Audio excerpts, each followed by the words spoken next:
బాలనాగమ్మ 6వ భాగం. పానుగంటి పట్నం వదిలి అడవి మార్గం గుండా బాలుడు పగలల్లా నడిచాడు. 8 ఆమడలు నడిచినా ఎక్కడా ఒక్క ఊరు తగలలేదు. చీకటి పడిపోయింది. వెంట తెచ్చుకున్న అన్నం తినేసి బాలుడు ఒక మర్రి చెట్టు కింద కంబలి పరుచుకొని నిద్రపోయినాడు. అతను తెల్లవారు నిద్రలేచేసరికి 12 శిరస్సులు గల నాగరాజు తల దగ్గర పడగలు విప్పి కనిపించాడు.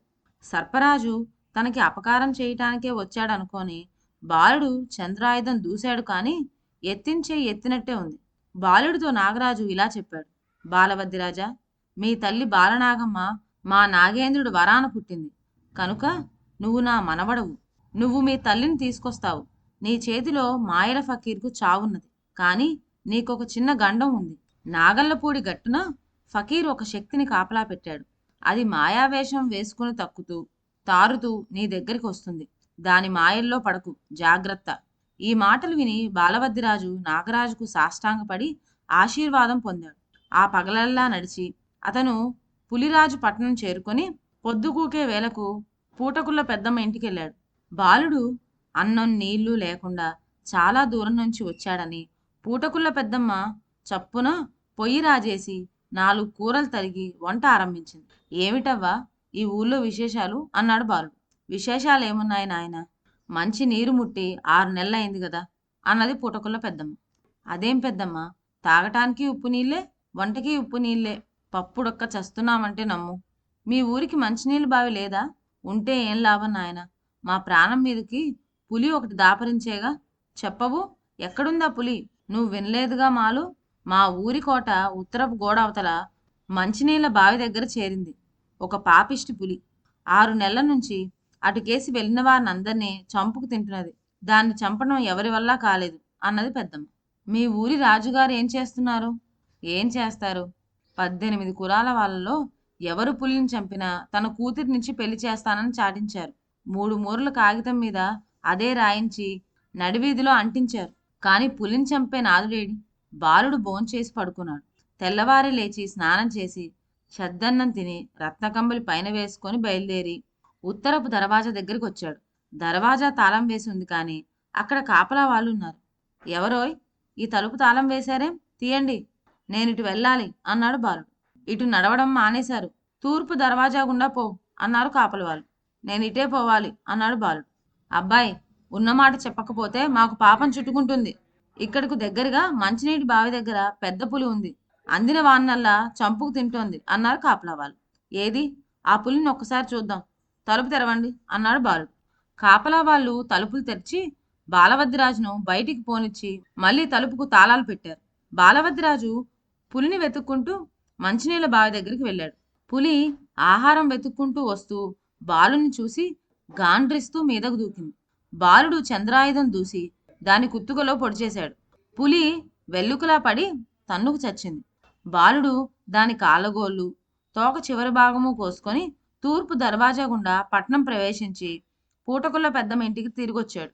ఎక్కడికి పోయినావు నాయన అన్నది పెద్దమ్మ. పట్నం చూడబోయినాను.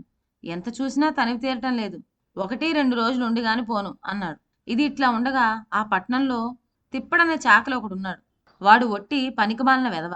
3 నెలలకు ఒక్కసారైనా బట్టలకు వెళ్ళేవాడు కాడు. ఎప్పుడు తప్పతాగి ఒళ్ళు తెలియకుండా ఉండేవాడు. ఇవాళ వాడు యథాప్రకారంగా తప్పతాగి మళ్ళీ ఊళ్ళోకి వస్తూ ఎటుపోతున్నది తెలియక మంచినీళ్ళ బావి దగ్గరికి వచ్చాడు. అక్కడ దారికి అడ్డంగా పులి కనిపించింది. ఆ నిషాలో వాడికి భయం కూడా కలగలేదు. చేతిలో ఉన్న దుడ్డుకర్ర ఎత్తి దబదబా 4 బాదాడు. పులి కదలలేదు, మెదల్లేదు. తొంగి చూశాడు. చచ్చినట్లు కనిపించింది. కాలితో తని చూశాడు. నిజంగా చచ్చింది. తిప్పడు, నా రంగ, రాజకూతుర్ని పెళ్లాడతాగా మళ్ళే, రాజునవుతాగా మళ్ళే, అంతా నా కాళ్ళకాడ మొక్కుతారుగా మళ్ళే అనుకొని రాజుగారి ఆస్థానానికి పరిగెత్తసాగాడు. దారిలో అందరూ వాని చూసి ఆశ్చర్యపడ్డారు.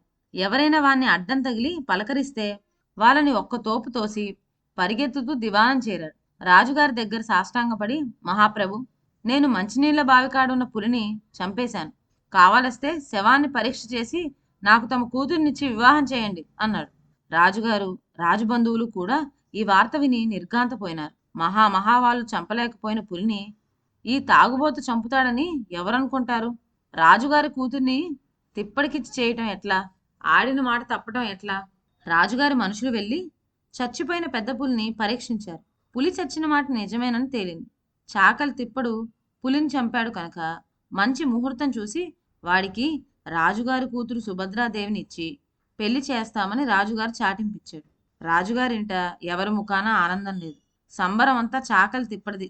వాడు తన పెళ్ళాన్ని చావచితగొట్టి తన బంధువులందరినీ పిలిచి అందరికీ కళ్ళు పోయించి అప్పుడే ఒక దర్బారు చేసి తెల్లవారులు ఉత్సవం చేసుకున్నాడు. ఇక్కడ పూటకుళ్ళ పెద్దమ్మ ఇంట్లో బాలవద్దిరాజు భోజనం చేసి అలసిపోయి నిద్రపోయినాడు. పూటకుళ్ళమ్మకు ఏదో అనుమానం తగిలింది. బాలుడు ఏదో చేసి వచ్చాడని ఆమెకు సందేహం కలిగింది. ఇంతలో చాకలి తిప్పడు పులిని చంపాడన్న చాటింపు వినపడింది. బాలుడు నిద్రపోతుండగా పూటకుళ్ళమ్మ అతని చంద్రాయుధం తీసి పరీక్ష చేసింది. పూటకుళ్ళమ్మ సందేహం జాస్తి అయింది. ఇంతలో పులి గోళ్ల మూట ఆమె కంటపడింది. విప్పి చూస్తే అందులో పులి గోళ్ళు, పులి తోక ముక్క కనిపించాయి. అర్ధరాత్రి వేళ పూటకుళ్ళమ్మ ఈ సాక్ష్యం పట్టుకొని రాజుగారి దివాణానికి వెళ్ళింది. తెల్లవారి సరికల్లా తిప్పడింటికి రాజుభట్లు వచ్చి వాని మెడరెక్కలు విరిచి కట్టి జైల్లో తీసుకుపోయినారు. అదే సమయంలో పూటకుళ్ళ పెద్దమ్మ ఇంటికి రాజుగారు పల్లకి ఎక్కి వచ్చి బాలవద్దిరాజును ఎక్కించుకుని తన నగరానికి పోయి సకల మర్యాదలు జరిపాడు.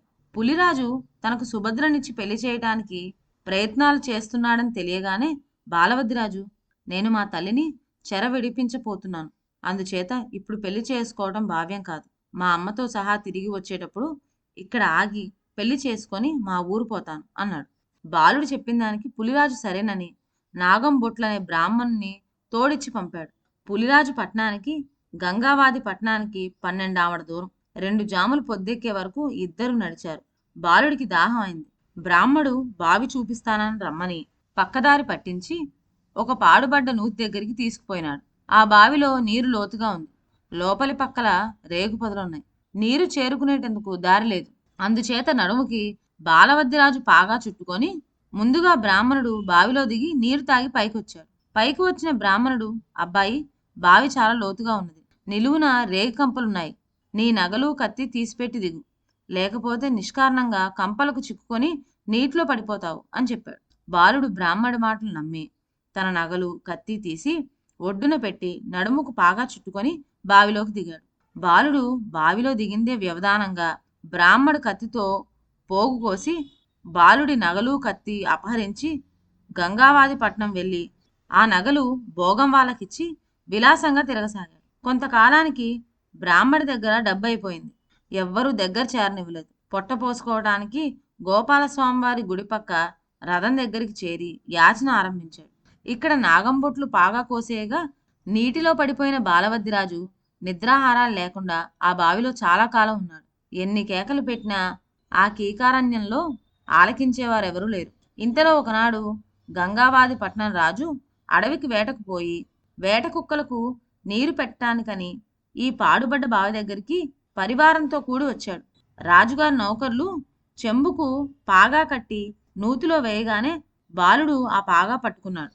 చెంబు పైకి లాగేటప్పుడు చాలా బరువుగా ఉండటం చూసి నౌకర్లు చాలా ఆశ్చర్యపడ్డారు. వాళ్ళ ధర్మాన బాలవద్దిరాజు ప్రాణాలతో బయటపడ్డాడు. అతన్ని గంగావాదిరాజు తన ఊరికి తీసుకుపోయి అతని సమాచారం అంతా అడిగాడు. బాలుడు అన్ని విషయాలు చెప్పి తాను పులిరాజు పట్టణం నుంచి వస్తూ సుడిగాలికి బావిలో పడ్డానని చెప్పాడు. గంగావాదిరాజు బాలుడికి తన కుమార్తెనిచ్చి వివాహం చేస్తానన్నాడు. అందుకు బాలుడు తన తల్లిని మాయల ఫకీరు చెర విడిపించనిదే పెళ్లాడనని, తల్లితో తిరిగి వచ్చేటప్పుడు పెళ్లాడతానని చెప్పాడు. రాజుగారు సరేనన్నాడు. ఒకనాడు రాజుగారు బాలవద్దిరాజుకు గోపాలస్వామివారి గుడి చూపించటానికి తీసుకువెళ్ళాడు. అక్కడ రథం దగ్గర కూర్చొని ఉన్న బ్రాహ్మణ్ చూసి బాలుడు, నమస్కారమయ్యా నాగంబొట్లు అన్నాడు. బ్రాహ్మడి మొహాన కత్తి వేస్తే నెత్తురు చుక్కలేదు. బాలవద్దిరాజు రాజుతో చెప్పి ఆ బ్రాహ్మడికి చాలా సహాయం చేయించాడు. మర్నాడు బాలుడు రాజుగారిచ్చిన కానుకలు పుచ్చుకొని మళ్ళా బయలుదేరాడు. రోజల్లా నడిచాడు. చిలకవద్ది పట్నం 2 కోసులుందనంగా చీకటి పడిపోయింది. చీకట్లో కాళ్ళు సాక్క బాలుడు అక్కడే ఉన్న ఒక పాడు దేవాలయంలో పడుకున్నాడు. కాని ఆకలి దహించుకుపోతూ ఉండటం చేత అతనికి నిద్ర పట్టలేదు. ఒక రాత్రివేళ ఒక నక్క, పులి దేవాలయం దగ్గర చేరి కబుర్లు చెప్పుకోసాగాయి. బాలవద్దిరాజు వాటి సంభాషణ వింటున్నాడు. నక్క, పులి ఏం మాట్లాడుకున్నాయో వచ్చే వీడియోలో విందాం. అంతవరకు సెలవు. నా ఛానల్లోని కథలు మీకు నచ్చినట్లయితే నా ఛానల్ను లైక్ చేసి సబ్స్క్రైబ్ చేయండి. షేర్ చేయడం మర్చిపోవద్దు. కొత్త కథల నోటిఫికేషన్ కోసం బెల్ ఐకాన్ ప్రెస్ చేయండి. Thank you.